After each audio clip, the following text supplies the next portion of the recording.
We will start now the second session about EdTech and FinTech, which those two new sectors it's initiated in our market since in the previous last decade or in the previous 10 years.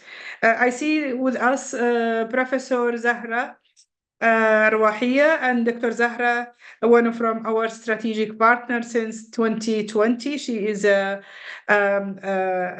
keynote speakers and supporter to our conference. Dr. Zahra, you can take the initiative and running the session while you are joining these sessions, and you can start the sessions now.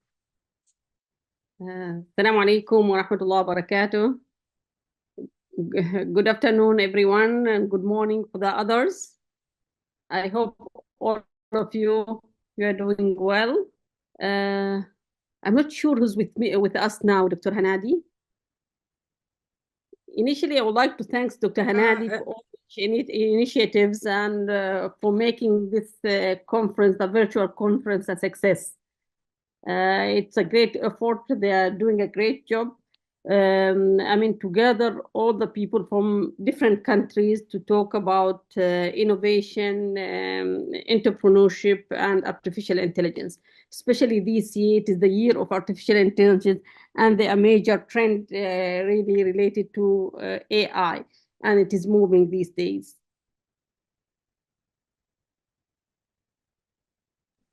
Dr. Zahra, you are in the next session, right? With this session, session 2, 1.2. Yes, I am in this session, yes. Yes, are you able to chairing the session? Yes, I can chair the session. I am fine, but I don't have the list of presenters. List of the presenter. I will send you now in the WhatsApp. No Okay. problem. The technology is there. Yeah. Great. Thank you. Thank you.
Are we having Professor Tom now?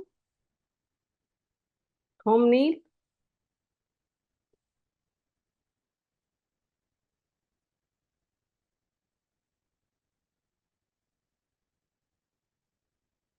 Do we have Professor Tom?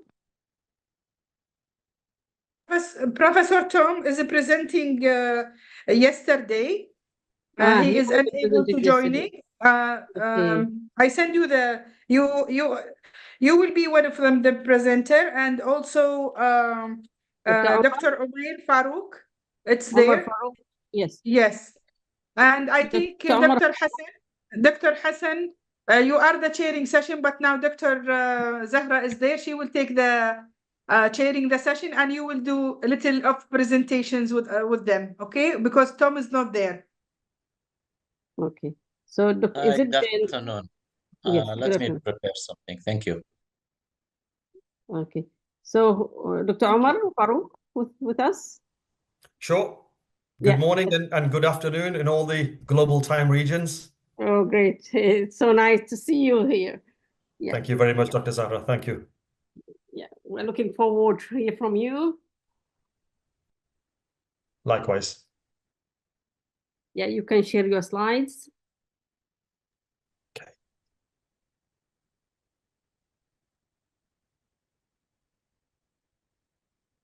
Okay. So I assume everybody can see my slides? Not yet.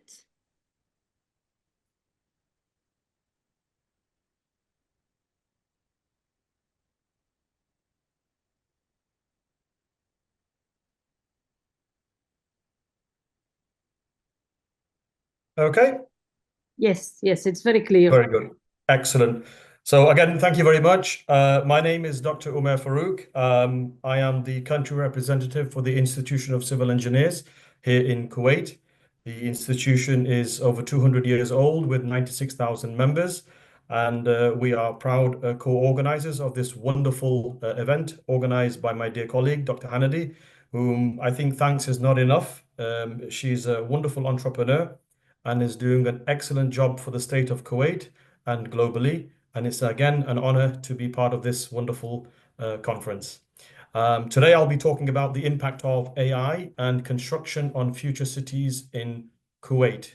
So introductions, I think, have been done.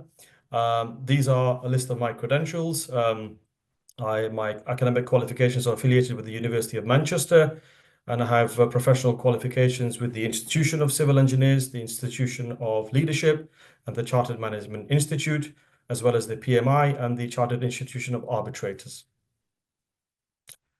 So AI, it's definitely a new beast that's coming in, and everybody has their interpretations of what artificial intelligence is, and I've tried to simplify what I can.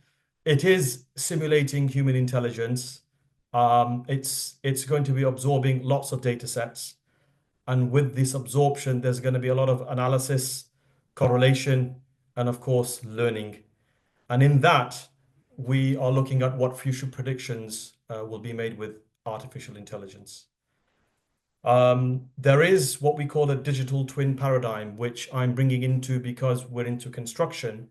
We have a physical model that needs to be modeled digitally. And once it's modeled digitally, of course, AI will play a huge part in the analysis of data and the learning, enabling us to make better decisions within infrastructure. The United Kingdom principles, they call the Gemini principles. Gemini, of course, if you know, as the twin in the stars.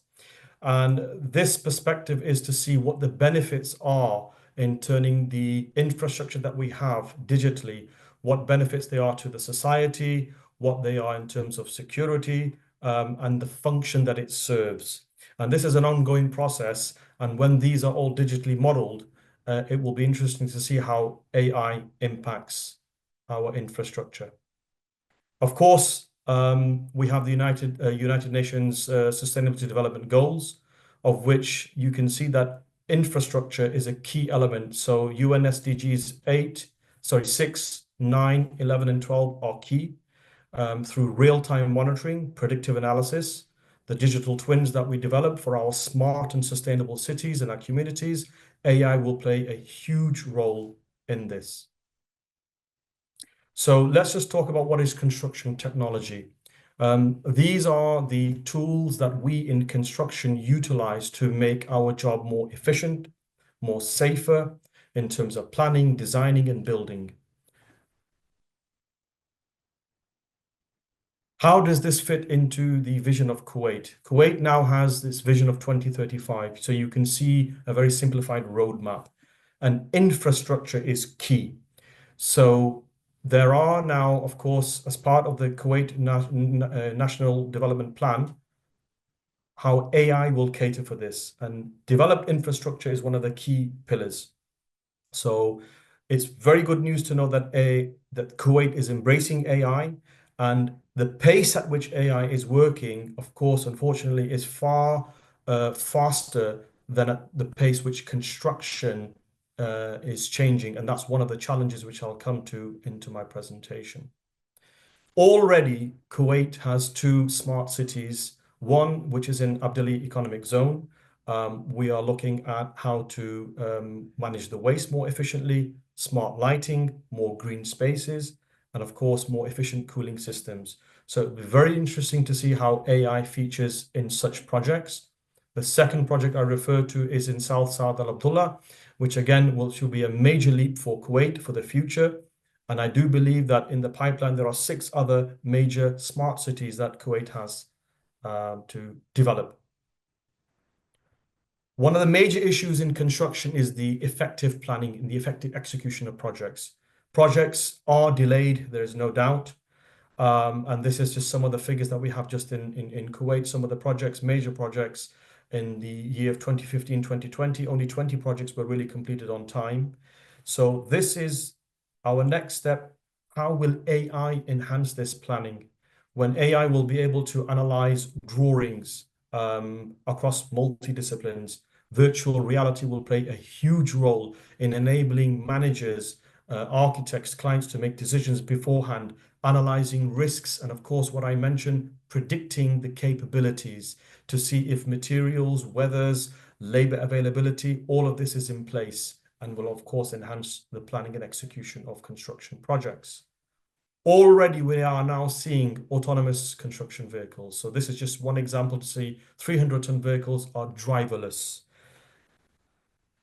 Already we have seen the use of drones and the benefits this can provide in the construction industry, where we can analyze if safety is being compromised, thermal imaging to see if workers are working safely. So the possibilities with using drones are endless, and it's quite exciting. Lifting operations are a key driver here in projects, because a lot of issues happen with lifting operations, but with AI having real-time surveillance, predictive maintenance of materials and equipment, and of course, any training that is needed for lifting, any compliance and monitoring, assessing risks, a lot of these can reduce the safety incidents that take place, particularly on lifting operations in construction.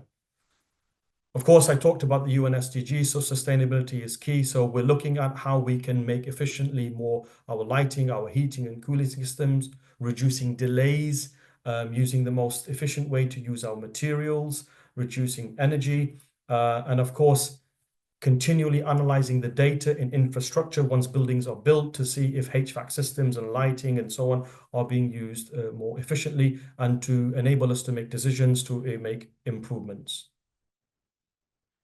Safety is a huge issue. There's no doubt that safety overall in construction globally, we still have issues. These are data from the year 2023 from the UK, and I can just bring you to the right side that we're losing billions of pounds through safety incidents.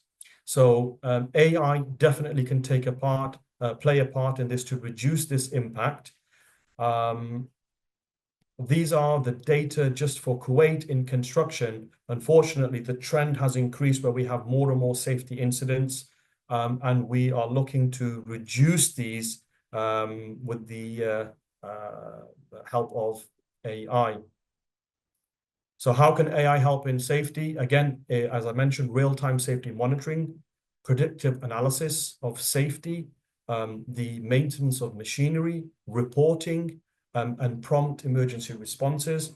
All of this AI tools can allow us to reduce the impact or the probability of unsafe acts. We also have ways where we can prevent or reduce construction accidents by have AI-powered technologies, facial recognition. If people are feeling very tired, this can alert.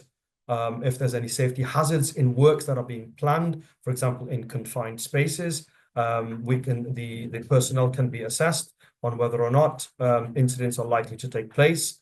So this is obviously will be a huge advantage. Another aspect where AI will help is in traffic management. So again, it's predictive analysis. If split decisions need to be made to optimize traffic signals, routes, and suggestions, minimizing routes. AI can play a huge role in this, and we know, which I'll come to in my next slide, that our future use of AI in traffic is going to be very beneficial for Kuwait. An example is at the moment, Kuwait is tendering to repair a number of roads, and with this, AI can play a huge part to make the road use much more efficient. Also, at the same time, I'm sure you've heard in the mainstream media that the GCC railway corridor is now coming into action. Kuwait is now looking at its design study. So this will be also very exciting to see how AI can play a part in this to make the routes much more efficient and the construction of such a mega project much more efficient. Already AI is in action in Kuwait with our cameras monitoring traffic violations. So again, this comes into imaging, and for the AI cameras to act more intelligently, to inform the authorities, and this will obviously change behavior. So this is one particular example where AI is already in action in Kuwait to monitor traffic management. Now, one important thing is about building. The other aspect is, what about the infrastructure that's already built to make sure that they're used more efficiently? And this is very, very important to make sure we're in project whole life cycle, that we're using our infrastructure effectively and intelligently. So AI certainly has a huge ground to play in this part for existing infrastructure. There are a lot of lesson learns to be applied across the GCC and globally. So of course, Kuwait is looking to now economically diversify. There is a huge, obviously, dependence on oil, and it still will remain there. But when AI come in, we need to look at skills gap for the workers, for nationals and expatriate workers, to make sure that they are ready to adapt and accept that this innovation in technology is here to stay and will grow. Digital transformation already has started in GCC, which is excellent. We have already Kuwait, which has transpired to this, and we also have other countries in Bahrain and Oman and UAE who are using this. And of course, we have aggressive targets to meet in the construction to help meet the zero emissions agenda. There are a lot of challenges and risks associated with the AI. And of course, my esteemed colleagues have talked about data privacy and security. There is the complexity of integrating into a number of systems, hardware and software. And there is, as I mentioned before, skills gap that needs to be looked at. And of course, to adapt to this AI will require a lot of initial investment. And we need to remove this notion that AI is not here to replace.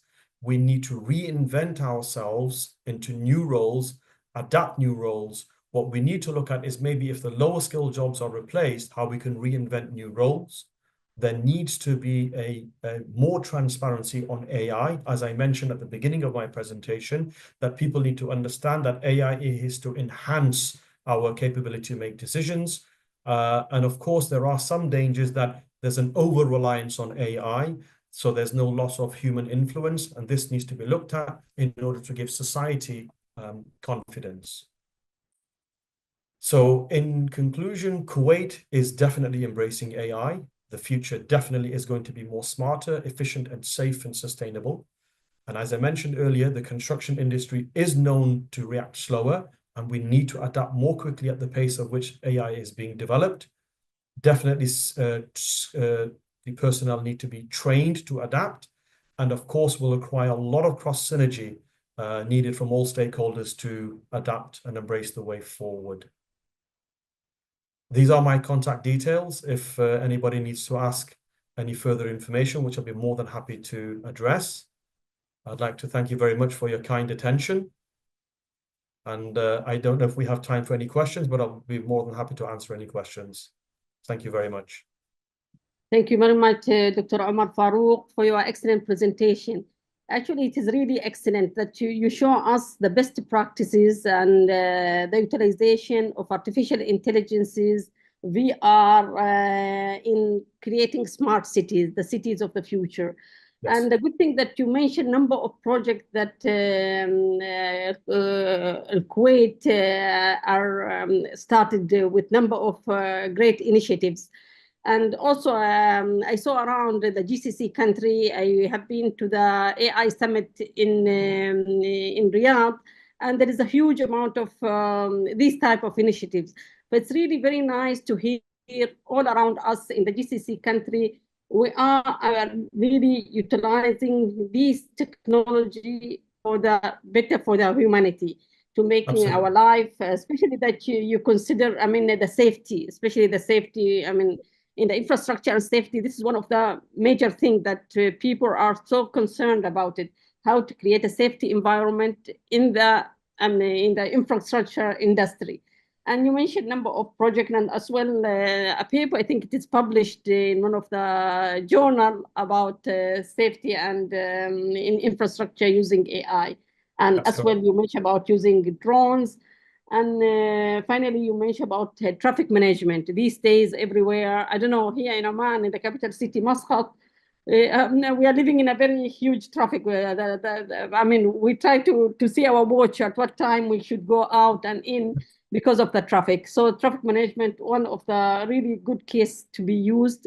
So maybe now under the testing period and hopefully in the near future, we can see it alive and it would help our transportation. So we are not getting the struggle during our transportation from one place to another. Thank you again. Many, many thanks for your contribution and for your participation in this conference. I don't know if Dr. Hanadi have any question or the panel members. Do you have any question for Dr. Farouk? No questions. But the most important thing, we finish all the presenter. Then after that, the open discussion in the round table. Now it is, I think, your time to present your paper. Yeah, great. I prepared my paper and I sent it to you earlier in Arabic because when I entered early morning today and yesterday I saw the talks were in Arabic. So I'm planning to change my talk to another talk to talk about the Omani plan to implement AI and the new technologies. So the national, so I'll try to share with you. I hope it will be shared easily.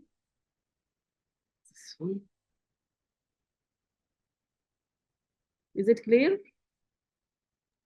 Yes, clear. Yeah, okay. So I will send it to you later on. What I sent you earlier, it was different and it was in Arabic. So this is one of a great program. It is, we have here in Oman, the Ministry of Transportation, Communication and Information Technology. And they have a steering committee from experts from Oman with collaboration with people from abroad.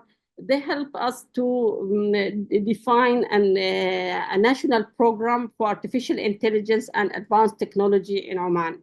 Okay, this program, it has been approved by the Cabinet of Ministries, and we already started implementing the project within this program. Okay. I can share it with you, this one later on, so you can have, so we have here in Oman, sorry.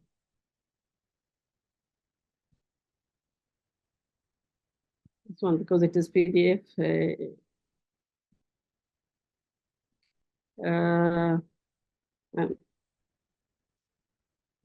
So the main thing is we are looking to the Oman Vision 2040. And according to the Oman Vision 2040, we are trying to implement the different technologies.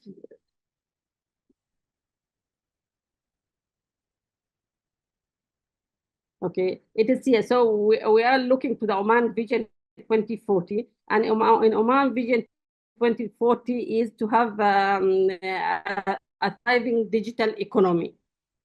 And the digital economy, it has number of pillars, such as digital government. So the government has to do the digital transformation in all its area. We have as well business digitization. The business sector have to implement digital transformation. And the third one is about digital community, to empower the community to use and whatever application to use it on their daily. As well, we have a lot of concern about digital on the utilization of technology, especially AI in the health sector and in the education.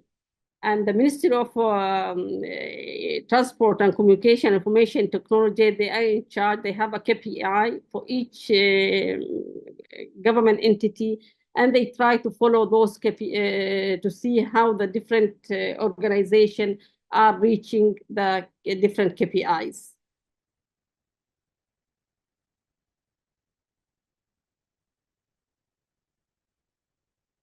Mhm.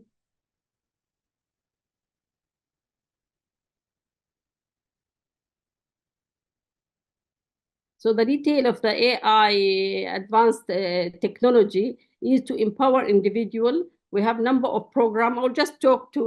We have number of program that empower the new graduates. The new graduates from information and communication technology with bachelor degree with information and communication technology. Normally they are put in a program, 3 to 6 month program. This program is so enhanced to teach them artificial intelligences, data analytics, and to come up with a project. This project is supposed to serve the industry in Oman, either ministries or big companies. And from there, immediately, so we try to link the new graduate to empower them with the knowledge related to artificial intelligences and advanced technology, so they will be ready to the market. So immediately they go to them after finishing that program, they come to the market. The main pillar of the program is to support Omani factory and to enhance their production line with artificial intelligences. So we try to see what are the major challenges facing the industry in Oman, and then to make it as a project for higher education institute to try to solve it. We have a program, they call it EJAD, that link the industry with the research lab. So through this program, through this integration, the research lab are focused to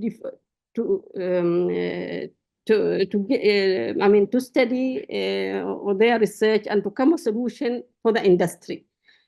And the other main pillar is to support the small and medium enterprises in Oman to adopt artificial intelligence technology so they can align their business with the trend of using AI either in marketing or in producing certain tools such as chatbot or personal assistant, AI personal assistant that can support either the small and medium enterprises, or can be a tool for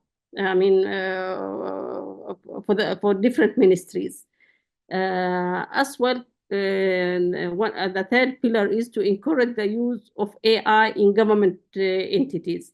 So the government are requested, and there is a fund from the Ministry of Finance. They put a generous type of fund for different ministries if they come up with an idea that have a great impact. If ministry came with an idea that really have an impact on the society, or they make a major reduction in cutting the cost, they will be given a support from the Ministry of Finance to do a project related to AI. Because if the project really will impact the society, it will be good to be done. Other pillar is to offer this incentive to local cloud computing companies in order of them to offer a media of providing cloud service. So instead of putting our information into a global cloud, we should give incentives to our people, to the company that provide cloud services to enhance the services that they are providing. As well, to support and promote the AI project for economic diversifications. There's a special program from the Ministry of Economic for the digital economy. So, normally we run here like several type of hackathons to get an idea from the society, from the people who are in charge in certain area, how we can move from, depending on the oil industry, to come as a digital economy. So we try to promote, job seekers as well, new graduates, to be a content provider, a solution provider, so they can come up with different ideas, different solutions by developing different apps or platforms that are similar to Uber or to, so those platforms will generate income for themselves and for, and it will generate like a job for the job seekers, and this will be a way of getting from other type of income, which is the digital economy. As well, the application of AI to the basic services for the citizen. So most of the government entity are digitizing most of their services, as either health services, municipality services. All these services now are digitized as part of the digital transformation. And now these services in a way of enhancing them by using AI tools. We are trying to establish a national data portal to support the availability of open data. As you all aware, the AI, it needs data, and without a data, without a secure data and a data that organized in a good way, we cannot have a good AI system. So we are working in a national portal that will provide data, and some of these data will be an open data, so that can be used by researchers for their research and for developing tools for utilizing AI technology as a tool to provide better services. Okay, we'll skip this one. So these all within this like here,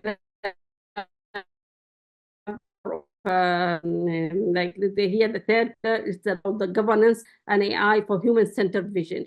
We are looking, there is a lot of there's a fear about the challenges related to AI. So here, when we say AI, we want to utilize AI for human-centered that help a human to provide better services. So this one, it promotes really the management of staff at the national level with the utilization of AI, and as well the development of an international center which is based in Oman for the ethical usage and the safe usage of AI, how to use AI in a very ethical way, a transparent use of AI, a trustworthy AI. So this is the way what we are looking for, how to utilize the AI. Within one of the good projects, the utilization of AI in the health industry was to detect and diagnose breast cancer in women. And it was a very successful project, and with a success rate of 98%. And it reduced the amount of time normally the patient wait for several years in order to get diagnosed, and now easily they can diagnose through that system. And there's another project at Sultan Qaboos University about brain tumor, analyzing images, CT scans of different patients, and determining if a patient has a brain tumor and classifying that tumor. The good thing we have as well the Ministry of Higher Education. Normally they fund research, and as well they award best researchers. This year, the best researchers awarded the research that related to AI and the utilization of artificial intelligences in health sector. So it was very nice to see that these tools have been now implemented within the real world, within very specific domains such as health industry. We're having today we are having the use of AI in communications, in media. And they started as well using AI tools, especially generative AI, to create different stories, the story that related to Omani culture, and very easily and very quickly can be generated using generative AI. And next week, and the following week, on the 25th and 26th, we have a big conference related to future university in the era of AI. So how is it going to be the future of education, the future of higher education institute? Are we still going to need the physical building to deliver the tuition for our graduate, or is it going to be like apprenticeship? What are the things that we can accept it from the generative AI, from the student? If students do their reports and their work using generative AI, is this should be accepted or not? So all those things will be discussed on the 25th and 26th on that conference. And so the nation is booming now. I mean, everywhere here in Oman now, and in the GCC, I can see, because I am next month there will be a conference in World AI Summit in Doha. So everywhere in the world now, people are talking about artificial intelligences and how to apply these artificial intelligences within different domains. My main message to all the audience and the attendee is we need to look about the trustworthy AI, the AI that has justice, that care about the human, and that we can trust. That's all from my side. Dr. Hanadi.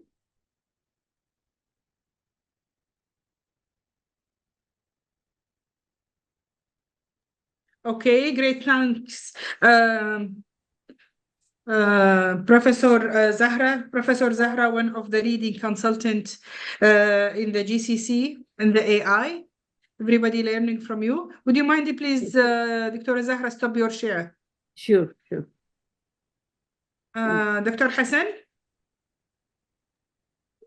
Hi, good afternoon. Good afternoon to you. We cannot miss you, Dr. Hassan. We need you all the time there. Thank you very much. You can present for a few minutes some slides. All right, thank you all for joining today. I'm thrilled to have you this opportunity to discuss the topic that's transforming the finance, the finance landscape and shaping the future of our economy. Fintech technology, as all we know, technology has promoted a variety of aspects of our life, from how we communicate, how we shape, but not perhaps one of the most exciting area transforming of what's happening in finance, which is fintech.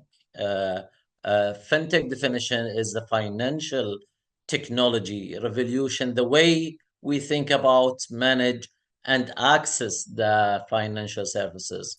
It is enabling faster, more efficient, and more inclusion of financial solution, individual for business, alike, disrupting traditional model and offering a new pathway to the economy of economic empowerment. Today, I will be guiding you through some key aspects of financial technology, from understanding to emphasize of exploring of this industry. I'm happy to tell you that I was honored to have the first innovative way of the first financial technology fintech in oil industry over the world in 2016. Whether you are familiar with fintech or the new topic, I hope I will find value today for my presentation. The goal not only to inspire you to think about the incredible potential of fintech, but also to drive the innovation and change. Let me share my presentation. I hope that it is clear for you. Please let me know if it is clear. Yes, clear. Great. I will take you through the traditional banking sector and the financial services. Then I will jump into the principle of the financial moving into the innovation, and then the main transformation in fintech technology. Finally, I will highlight the financial inclusion and fintech technology, fintech. As everybody know, the difference between the traditional banking, or to define the financial services and what can be done through the financial services. It can be the income balance between payment bills. It can build emerging funds. It can have a contract management, also to automate saving. In addition, the main principle is to secure yourself. You have business management, start early to gain a profit, lifestyle cheap, also flexibility of solving. By that, we need to understand the main definition or the highlighting of financial services, which cover a wide range of applications. It's not about only transaction, from digital wallet to cryptocurrency or fraud protection and the few loan process. And of course, it gives you enable peer-to-peer lending platform. Budgeting apps is one of the application for the fintech technology. Utilization of blockchain technology, mobile payment considered as also part of fintech, online and mobile banking, and robo-advisor and brokerage services.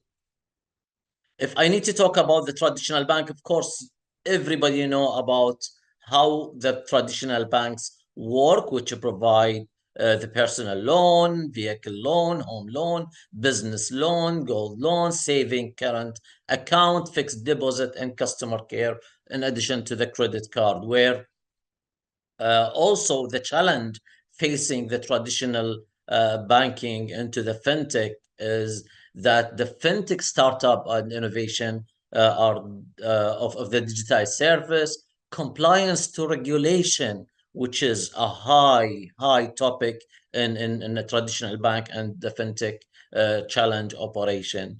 The high cost of meaning of physical branch and the higher operation expenses, plus the changing in customer preferences, and I will elaborate on that changing in customer preferences.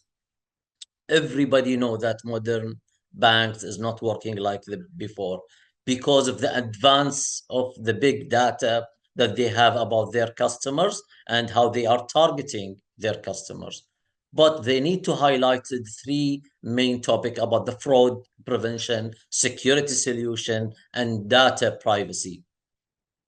For the financial inclusion, I need you also to have this statistics or the amazing statistics of how there are people or gender within the traditional bank that we name it unbanks globally, with the global index shows the gap from financial inclusion across demographic or women, even in the poor youth or rural area.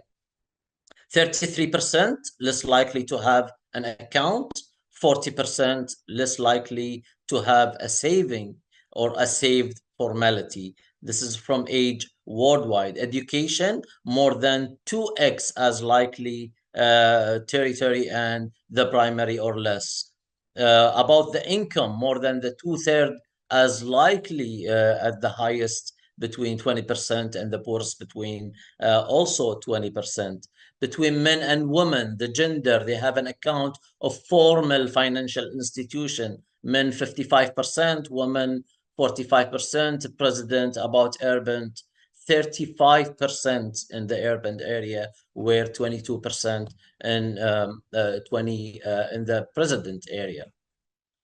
Yesterday, I highlight how those unbanking sector or the traditional banking sector and how the benefit of the fintech can easily access to the poor or urban area. And it shows in this graph, as I explained yesterday in my short introduction, about how the technology and the population increasing, where the technology reduces the poverty in our world. About shaping the future, which application that utilize in my innovation. One of them is raising the artificial intelligence within fintech operation, that all technology like chatbot are revolution for customer service. I will give you an example. In today financial services, you may face that there is no human-to-human customer service. There is an auto robot that reply to your questions, answering your query or solving some of the issue and understanding of your situation and banking statement. Mobile payment and banking with the e-banking. Of course, everybody have this experience of how this mobile application shift the fintech technology into the financial services. Biometric technology, which really help in cybersecurity, that not everyone have access to your account, which also highlights as a third trend in the fintech technology. Storing data with the cloud computer, which also due to the huge amount of data that the modern fintech services provide some insight of storing the data into the cloud system. A new possibility for the blockchain, which has a unique transaction and the record and traceability of your account and money, and the trace of money transaction from one entity to another or from one individual to another entity. I will just move to disruptive in innovation. If I need to highlight, if there is an innovation, we have like 4 different type of revolution. Either is architectural, well, a disruptor, or radical, or incremental, where I will give you a few examples like Netflix, how they are emerging that technology. Tesla, it's disrupting the transportation as a technology, enhance efficiency by Airbnb and reduces cost. Apple, when it was introducing empowering the customer and in job displacement approach. What is the threats that you need to take care of? From my experience, when we did our first innovative and fintech technology, you need to be careful about the data breach. You need to be careful about the fraud and the phishing of your data or somebody attacking your database. Everybody growing, involving customer expectation. Of course, our age and education and generation are changing from before, and the new generation are highly toward utilizing technology. So the offer by any entrepreneur or new businesses, they need to take care about the new shift of the preference for your customer. Endless regulatory. Of course, you are dealing with locally and international regulation. And for any financial services, it is really critical to be compliance with that international changing regulation, in addition to the local regulation change. Plus, you need to take important part for the blockchain integration and utilize that technology to help overcome such challenges. I will give you an example in Kuwait statistics as a study in KFAS in 2019 concerning that the fintech and the future of the financial services revealed that over 50% of Kuwait population are falling between 15 to 39 years old age group, who are adopt for emerging technology change. That means any entrepreneur today, they need to take care, especially in their country demographic, that they need to understand their customer better and provide them with a technology that they are emerging. Also revealed in the study in 2019, pointing that a number of interest statistics finding partial to the readiness of accepting fintech in the product and services, including mobile penetration stands that are 146%, accepting higher than any developed country. This study conducted in Kuwait, and the world average is around 64%. Dr. Al-Hashil, who is the head of our central bank, revealed that most developed country of the world, R60, has opened the application process through CPK, will receive a collect all the completed application form and document as the date of issue and guidelines. The more important international regulation that you need to take care of, which is Payment Service Directive in European Union, like the code is PSD2, you need to take care. Also in European Union, the General Data Protection Regulation. In United States, you need to take care about New York Department of Financial Services, Cybersecurity Regulation, plus the Financial Industrial Regulation Authority for Cybersecurity Guide. I hope that I gave you a shade of financial services or fintech technology, that it can be helpful for you as an example from my innovation in fintech technology. Dr. Great. Thank you very much, Doctor, for the presentation. Thank you very much. I think maybe Dr. Hanadi, she is busy a little bit. You highlighted mainly the challenges with traditional type of payment systems or banking systems, and you highlight also the major benefits of fintech and how entrepreneurs should pay more attention to fintech that serve their communities, and the community, as you mentioned, according to the ages that so the younger generation are more toward fintechs. Then so maybe doing whatever type of business related to utilization of the fintech technology, it should be directed toward a younger generation, because they are the people who are really keen to use the fintech. And the good thing, I like the regulatory, the security issues and different regulatory bodies that you mentioned about it. I don't know if anyone have a question to Dr. Hassan.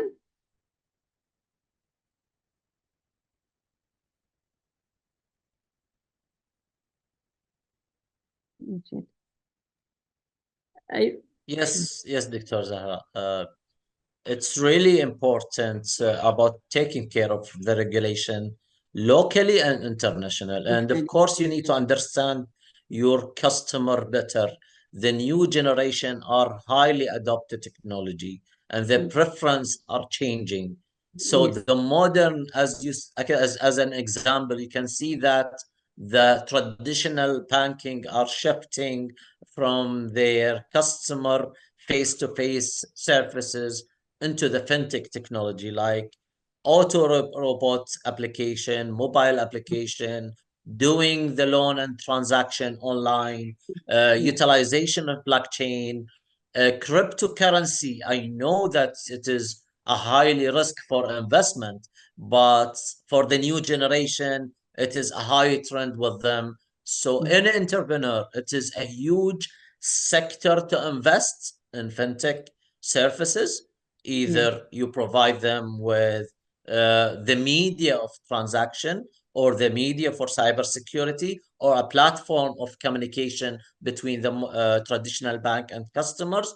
Plus, it gives you an understanding, if you are utilizing the AI and the big data and the blockchain, you can utilize those technology of understanding the customer better and targeting the financial services toward your like categorized customers. I hope that you enjoyed and you have beneficial. I have just one question.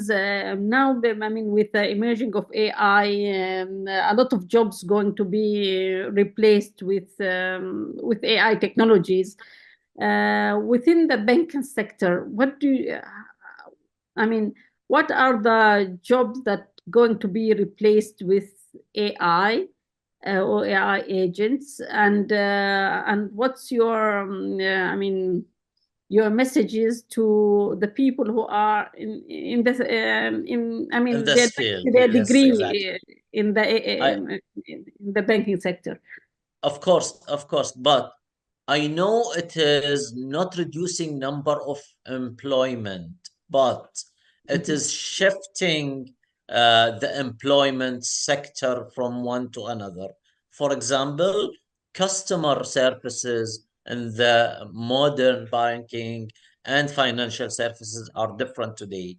So I highly, as this session is about education technology and fintech, I highly recommend for the new generation to go for a sector of big data, cybersecurity, financial services of fintech, to study that specialization of sector and get into the employment from that sector.